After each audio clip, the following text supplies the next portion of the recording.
पंजाब तबला वाद विच चौथा घराना हिंदुस्तान के घराणिਆਂ 'ਚੋਂ आउंदा ਇਹਦੀ ਕੀ ਖਾਸੀਅਤ है इस घराने ਦੇ ਵਿੱਚ ਕੀ ਚੀਜ਼ਾਂ ਬਾਕੀ ਘਰਾਣਿਆਂ ਨਾਲੋਂ ਵੱਖਰੀਆਂ वैसे तो तबला क्षेत्र 'ਚ ਸਾਰੇ ਹੀ ਘਰਾਣੇ ਆਪੋ ਆਪਣਾ ਸਥਾਨ ਰੱਖਦੇ ਨੇ ਲੇਕਿਨ ਪੰਜਾਬ ਘਰਾਣਾ ਇੱਕ ਤਬਲੇ ਦੇ ਵਿੱਚ ਬਹੁਤ ਹੀ ਜ਼ੋਰਦਾਰ ਘਰਾਣਾ ਹੈ।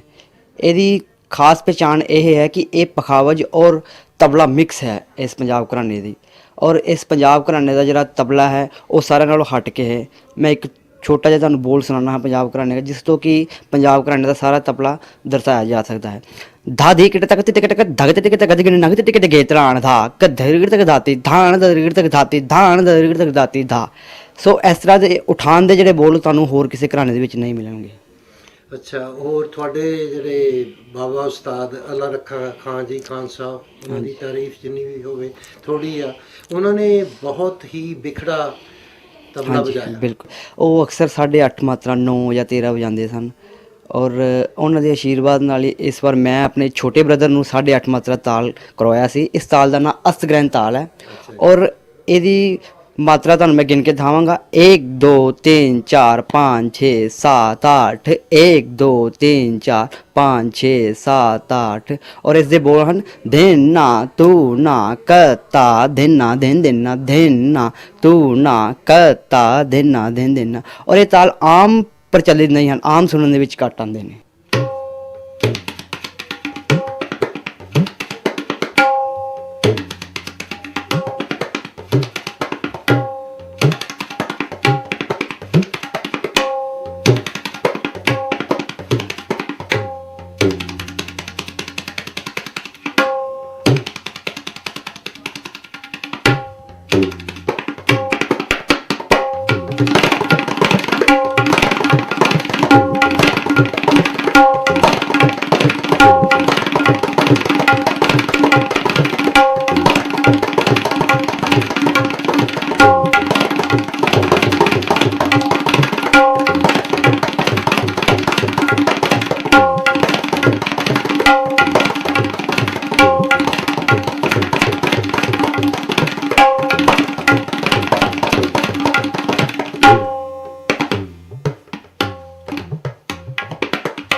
पंजाबी से ज़्यादा गायकी से मोस्ट ज़्यादा कहरवा प्रयोग किया जाता है या फिर किते किते दादरा रूपक या पंजाबी ठेका। सर पंजाबी ठेके दे ये 8 मात्रा ने और ये मीडियम लय च बजदा है और ये बोल हैं धाड़ा धिन धिनाड़ धाड़ा धिन धिनाड़ धाड़क तिन तिनाड़ ताड़क धिन धिनाड़।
ਮੈਂ ਤੁਹਾਨੂੰ ਇਸ ਯੰਗ ਉਮਰ 'ਚ ਇੰਨਾ ਤਬਲਾ ਬਿਊਟੀਫੁਲ ਵਜਾਉਂਦੇ ਆ, ਇਹਦੇ ਲਈ ਮੈਂ ਤੁਹਾਨੂੰ ਬਹੁਤ ਬਹੁਤ ਵਧਾਈ ਦਿੰਦਾ ਔਰ ਆਸ ਕਰਦਾ ਆਉਣ ਵਾਲੇ ਸਮੇਂ ਵਿੱਚ ਤੁਸੀਂ ਇਹ ਤੋਂ ਵੀ ਵੱਧ ਚੜ੍ਹ ਕੇ ਪੰਜਾਬ ਦਾ ਨਾਮ ਰੌਸ਼ਨ ਕਰੋਗੇ। ਬਹੁਤ ਬਹੁਤ ਮਿਹਰਬਾਨੀ ਸਰ। ਮੈਂ ਕੋਸ਼ਿਸ਼ ਕਰਾਂਗਾ ਕਿ ਮੈਂ ਪੰਜਾਬ ਘਰਾਣੇ ਦਾ ਹੋਰ ਅੱਗੇ ਪ੍ਰਚਾਰ ਕਰਾਂ ਅਤੇ ਜੋ ਮੈਂ ਸਿੱਖਿਆ ਹੈ ਉਹਨੂੰ ਮੈਂ ਵੱਧ ਤੋਂ ਵੱਧ ਅੱਛੇ ਤੋਂ ਅੱਛੇ ਹਿੰਦੁਸਤਾਨ ਦੇ ਵਿੱਚ ਵਜਾਵਾਂ ਅਤੇ ਹੋਰ ਵੀ ਘਰਾਣੇ ਮੈਂ ਸਿੱਖਣ ਦੀ ਕੋਸ਼ਿਸ਼ ਕਰਾਂਗਾ।